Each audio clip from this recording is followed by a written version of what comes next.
Le sujet central de ce projet de loi est la création de l'Arcom, fusion du CSA et de l'Hadopi. Hélas, cette fusion n'est pas l'occasion de mener une réflexion sur l'évolution des missions et les moyens attribués à cette nouvelle entité. Si le piratage doit être bien sûr combattu, pourquoi conserver l'Hadopi, dont l'efficacité est pour le moins contestée et qui peut être contournée par l'utilisation de logiciels tels que le VPN qui permettent facilement d'échapper au traçage. Prenons par exemple le piratage sportif. Le football représente 77% des contenus sportifs visionnés illégalement. La compétition la plus piratée est la Ligue des champions de l'UEFA.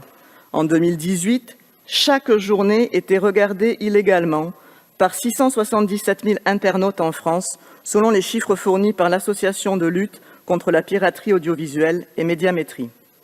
On incrimine les amateurs de sport qui contournent les accès payants, mais ces événements sportifs sont de moins en moins accessibles sans abonnement.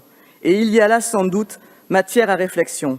Ainsi, en 2018, le volume horaire de sport à la télévision était évalué à 8 781 heures pour la télévision sans abonnement et à 137 447 heures pour la télévision payante. Par ailleurs, comme pour le CSA, la nomination du président de l'Arcom se fera par le président de la République, ce que nous déplorons. Enfin, la concentration des médias, qui est un sujet important, car elle met en péril l'équilibre et le pluralisme de l'information notamment, n'est pas abordée dans ce projet de loi, et c'est une lacune regrettable. Récemment, TF1 a annoncé le rachat de 30% de parts du groupe M6. Ce futur mastodonte de l'audiovisuel privé devrait concentrer 70% du marché publicitaire et rassembler 42% de l'audience. Mais pour vous, ça n'a pas l'air d'être un sujet.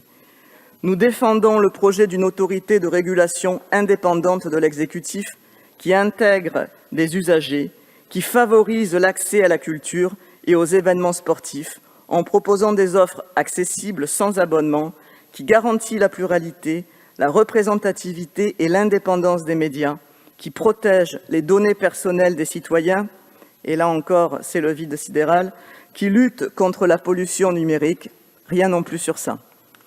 C'est dans cette direction que nous voudrions voir évoluer les missions de l'Arcom. Vous l'aurez compris, en l'état, nous ne voterons pas ce texte, ce tout petit texte, qui est, c'est dommage, un rendez-vous manqué. Je vous remercie.